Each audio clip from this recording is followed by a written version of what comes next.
We're going to enter, this is Bruichladdich, and for those of you that are not Scotch aficionados, if you see this crazy word, Bruichladdich, that's pronounced Bruichladdich. And this is the Classic Laddie, which is kind of a staple for them. It's one that Bruichladdich, I would argue, I think you would agree, is our favorite, collectively our favorite distillery in the world. And we really gravitate towards a very specific 4 or 5 whiskeys from Bruichladdich. But we have not had the Classic Laddie. I think we've only had it once, and it was quite a while ago. So this is going to be a bit of a new experience for us. Bruichladdich is traditionally they're located on Islay, which is our favorite area in Scotland, and they are traditionally a very peaty Scotch distillery, but I don't believe this is extremely peaty. Then again, I might be wrong. And it comes in this very cool blue-green bottle. It's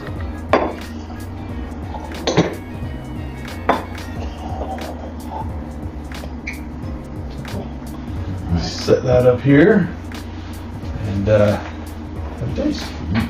Sláinte.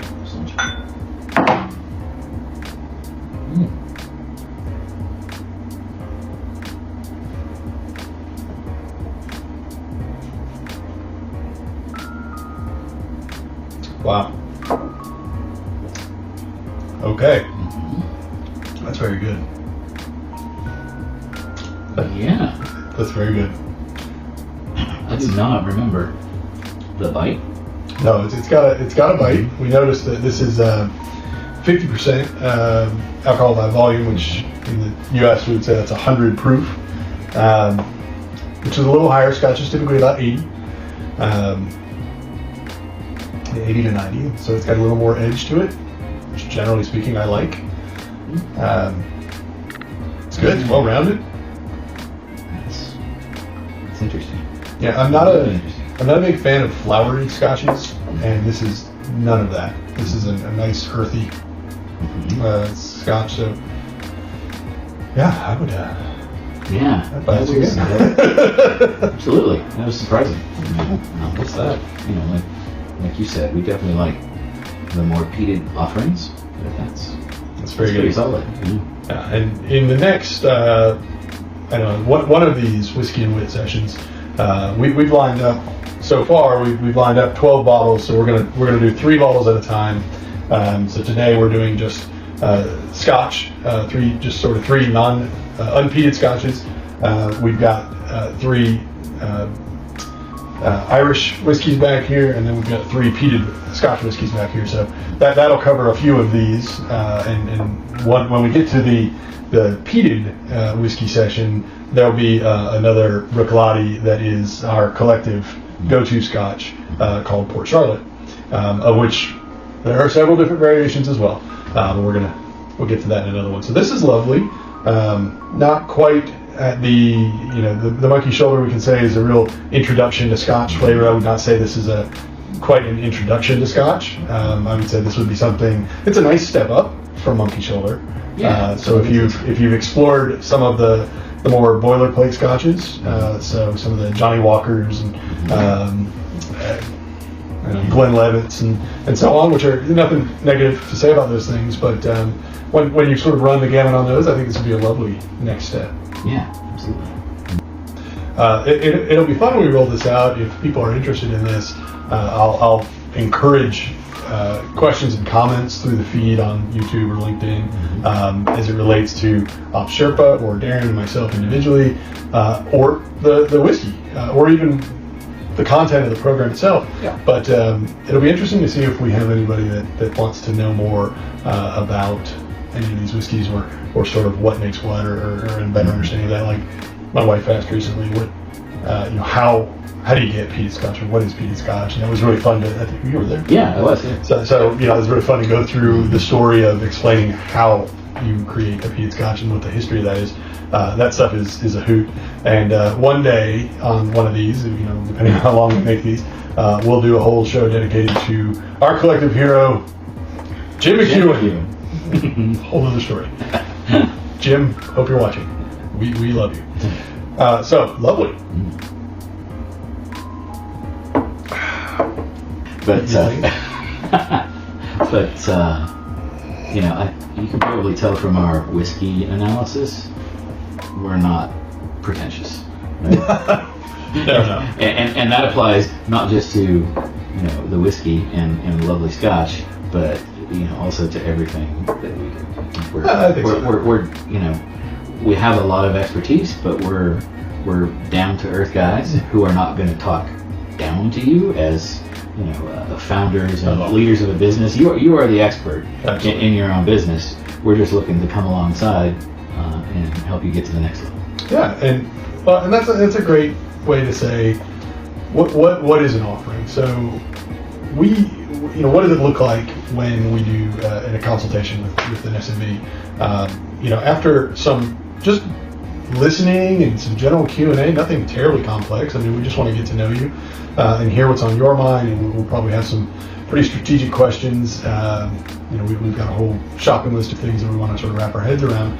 But then we'll come back and have a nice report of those findings and set of recommendations. And within that, the odds are, if we're having the meeting in the first place, we're doing it because there's something that's either wrong or there's a goal that's not being achieved yet, and you want to help.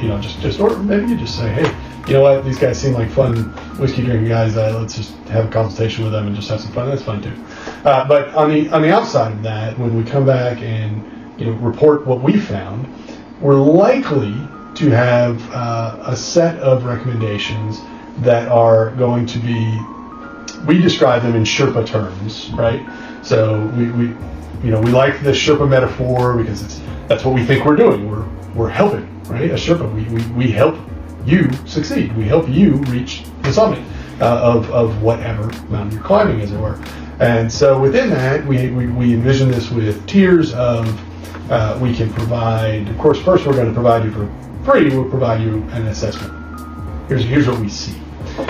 From there, we can provide a map, which very likely is, here's how we think, here's a document of how we think you can reach a particular goal, solve your particular problem, sort of reach that summit. Here we can lay this out over a short-term, mid-term, long-term. So it might be, here's what we think you need to do this quarter. Here's what we think you need to do this year. Here's what we think you need to do over the next 60 months. And kind of how that looks, and we can get fairly detailed in that map. And then, so that's that sort of quick broad stroke. Then there's a step up to still the map, but the map and the gear. Right? It's just kind of Darin's area a little more if you want to speak to that, but. Sure. Well, I think it comes back to that process conversation. What tools can we provide to enhance the process would go back to the roadmap itself, right? But what tools can we now provide to help you enhance and automate that process and basically establish the most efficient throughput in your organization, whatever the primary production line is, and beyond that, in terms of customer satisfaction, which is something that we're like to think we're experts in, right? Having gone through some of the things we've gone through, and those things, tools and systems, whether they're various distributed pieces or maybe we can find something off the shelf, right? It's the buy versus build, and there are a lot of arguments for build, especially now with AI getting involved in aspects of coding. There are custom solutions that may be more affordable than you think, but it's all about the systems that are going to automate your processes and also on the data side of things, make things more clear, right?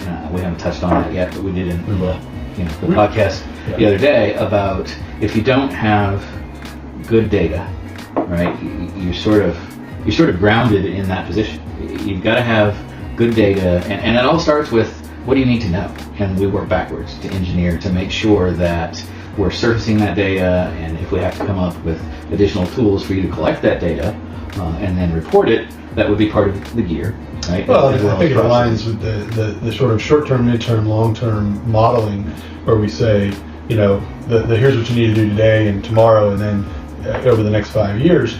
The 5-year goal is very likely going to require, almost certainly going to require, a meaningful collection of robust data. That data does not necessarily add value in the short or possibly even the midterm, but you have to collect it. So we don't have to actually do something with it today. We don't want to get scope creep and lose sight of the short and the midterm, but if we want to, as almost all SMBs have a long-term outlook, you want to position yourself to have everything collected. The worst thing, and we've seen it so many times, is when you say, gosh, if we had only started collecting this data 5 years ago, right? Imagine what we'd have today. Once you put that repetition of data collection together, then it's effortless. Quite literally, it's automated, right? It's just going into a repository where we can do something with it later. And we want to make sure that we're collecting every conceivable data point with the least amount of lift, so that it addresses some of the what does your business look like when you pass that inflection point or multiple inflection points, but also the you don't know what you don't know factor, right? The world evolves very quickly. Your business will evolve and have to evolve. And those that have the robust and clearly organized data are far better positioned for success over the long period than people that are operating with the nearsighted mentality.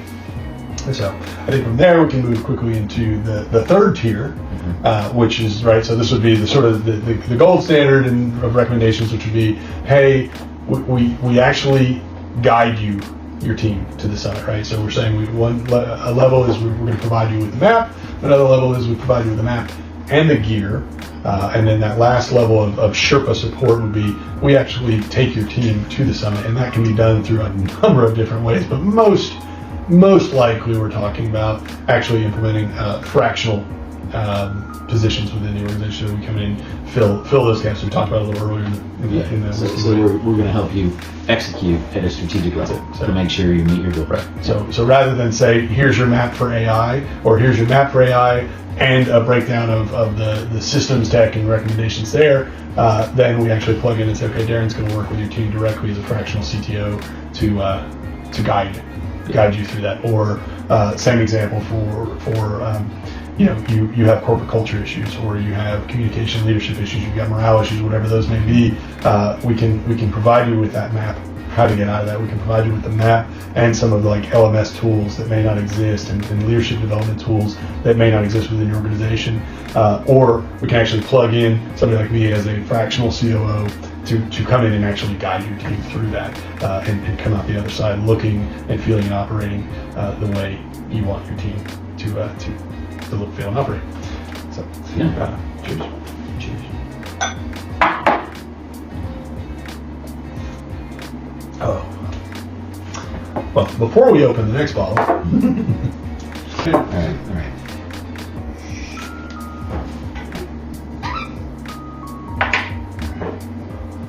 Jam, this is better than I thought.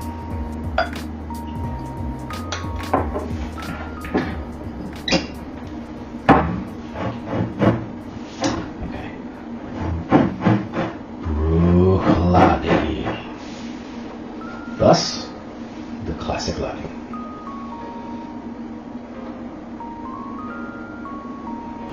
Okay. All right. So let's move on. So love Bruichladdich. I love this is the Classic Laddie. It was brilliant. Again, probably not a good introduction to Scotch, but if you've already explored some Scotches and find you liking them, I think it's a great I'd say it's a great introduction to Isla. That I didn't expect and sort of forgot about. I wholeheartedly agree with you. All right, and